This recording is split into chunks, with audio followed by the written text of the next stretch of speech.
Hi everyone, before the video starts, I just want to say that I've had a chest infection for the last few days. So if I do look and sound a bit under the weather, then that's why. I just wanted to get this video recorded and get this information out to people as soon as possible. Hope you enjoy the video, let's get into it. Hello everyone and welcome to another video. At the top of this video, I just want to say thank you to everyone who's watched the previous videos in this build up to download series. It's been really nice reading through all your comments and lovely words, and welcome to all the new subscribers as well. But today we are going to go through 20 things that you need to know before this year's festival.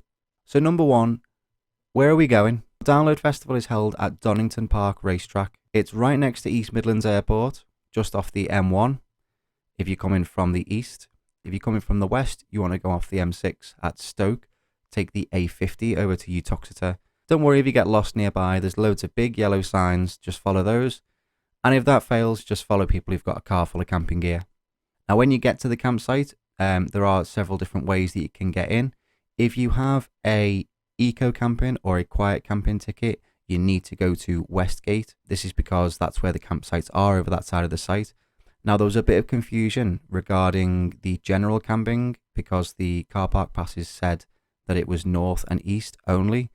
We've since then found out that you can get in general camping if you park in West Car Park. Those car parks were more what you call guidelines than actual rules. If you are coming for just the arena, so if you have a day ticket or just a weekend arena ticket only, then you have to go to South Car Park. You won't be allowed in any other car park, and you can't get into any of the camping facilities. You have to go to South Car Park, and then that will take you straight to the arena. So number two, you've got there, you've found where it is. What time does everything open? The car parks open from 7 AM on the Wednesday morning, and they will shut at midday on the Monday. Now they're not strict about that. They're not going to clamp your vehicle if you're not out by midday, don't worry. But the actual site itself doesn't open until midday on the Wednesday. So there's 5 hours there between the car park opening and the actual campsite opening.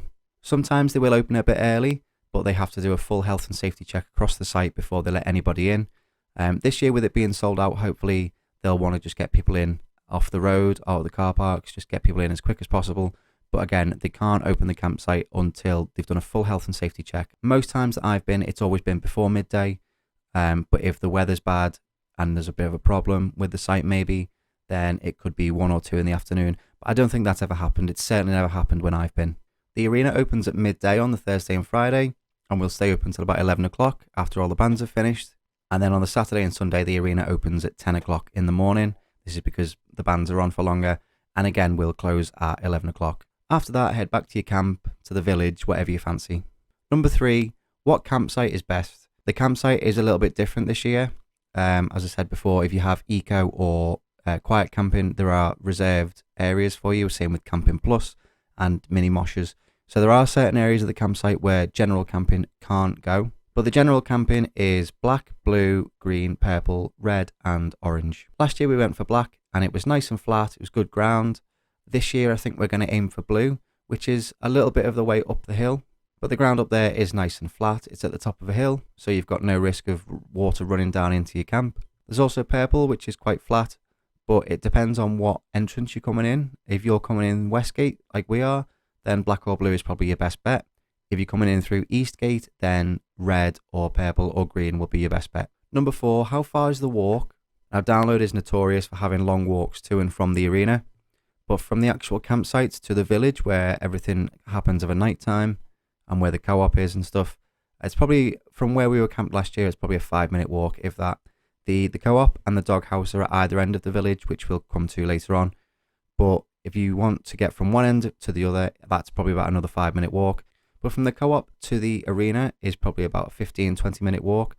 Basically, I think from where we were camped last year in the middle of Black Camp to the main stage took us maybe 20-25 minutes, which does sound like a lot, but then when you're walking back, you won't notice it because everyone's going to be singing Tenacious D anyway.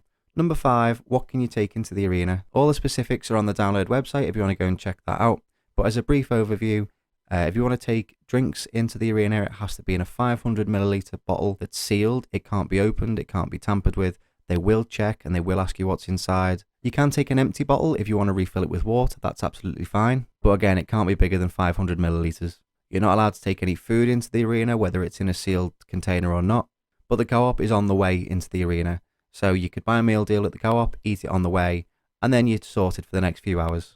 You can take your camp chair into the arena if you need to sit down at any point during the day, but sometimes security will ask if they can search the chair bag if it's in one. You can't take flags, even if it's not on a pole. You cannot take flags into the arena, but you do see flags flying around anyway, so people do take them. But if anyone asks, I didn't tell you, that's okay. Number 6, get a bum bag. Now I've got this, and this comes with me now to pretty much every gig that I go to. It was £15. I bought it from one of the stalls at last year's festival, so they do sell them on site. This has 5 big pockets for everything that you could need in there. It fits my power bank, my phone, a poncho goes in there as well. And the reason that I say bring one of these is because even though download is safe and secure and things very rarely get stolen, there is always the opportunity for something to go wrong. And if you wear it like this, so that it's in front of you like that, it's very hard for someone to steal something from literally under your nose. Number 7 then, so what's in the village? Now this year, the village has been rebranded as District X. For the purposes of this video, I'm just going to call it the village because that's what it's always been to me. It's all on hard ground, so if the weather's bad, it's a great place to just have some stability, maybe clean your boots if they've been muddy in the camp.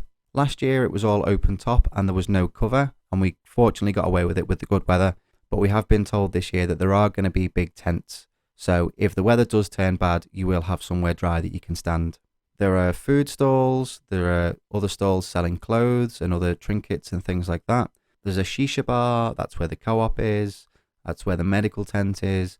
There's loads of rides going on. But the 2 main draws for the village, I feel like people always say, is the side splitter stage, which is the comedy tent and the second village stage, if you will, and the doghouse. The doghouse is where the big party is basically overnight.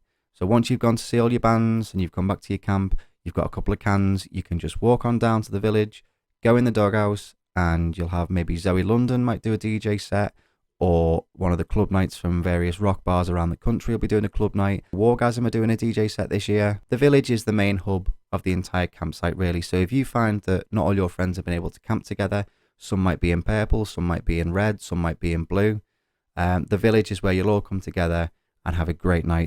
Number 8, and if you've done a festival before, this will come naturally to you, decant your alcohol into plastic bottles. You can't take glass onto the site, be it the arena or the campsite, so make sure if you bring in beers or ciders, you bring in cans, not glass bottles. And if you bring in spirits, make sure that you put them into plastic bottles before you get there.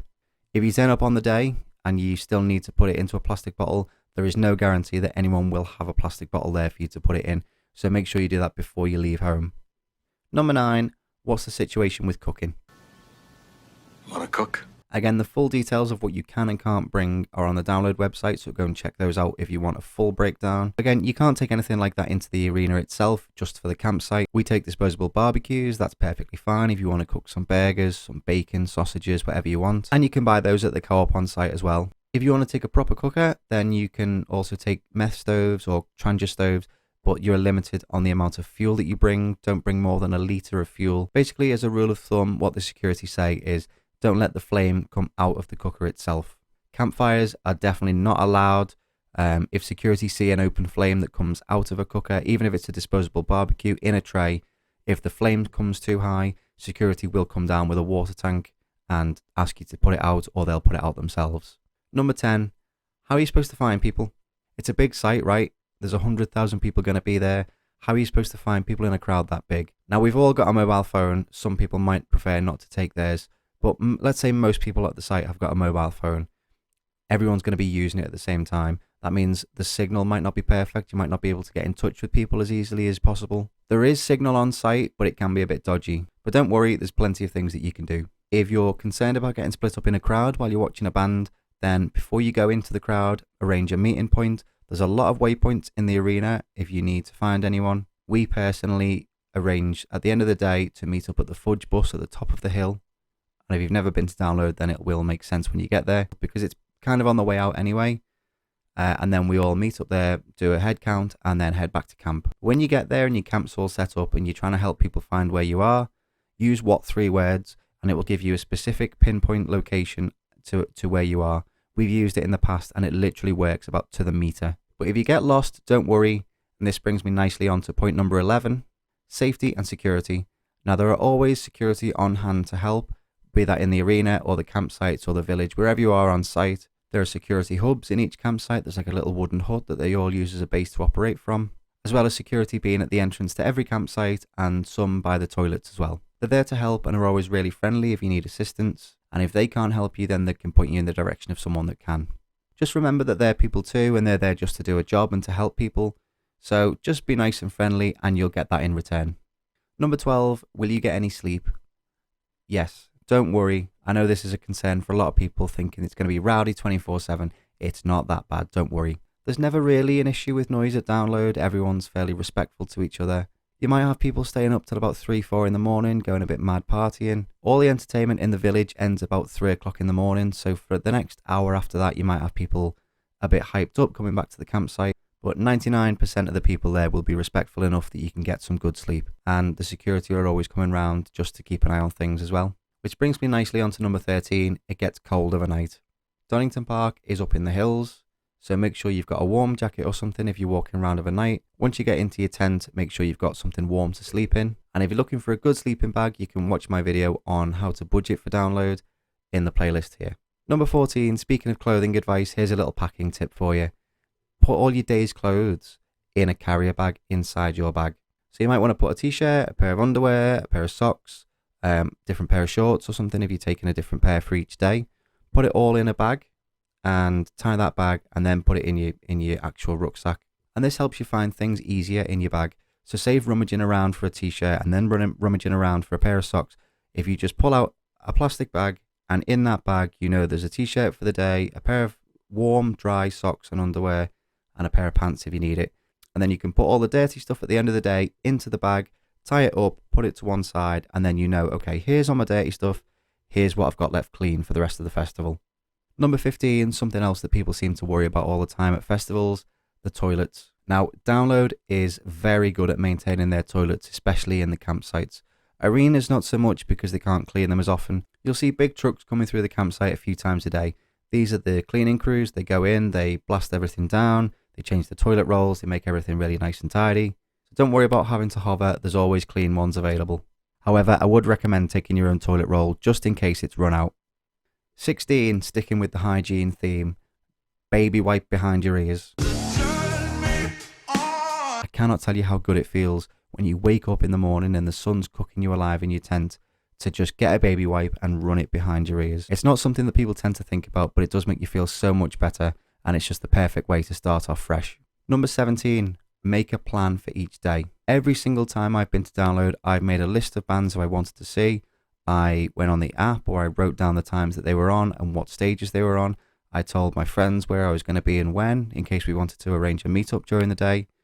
But inevitably, something changes. So make your plan, but be prepared for things to change on the day. You might decide that you're too hungover to go down and watch the first band of the day, or your friend might need to go and get some food and you think, yeah, I'll come with you and get some food as well. You're there for 5 days. It's a long weekend.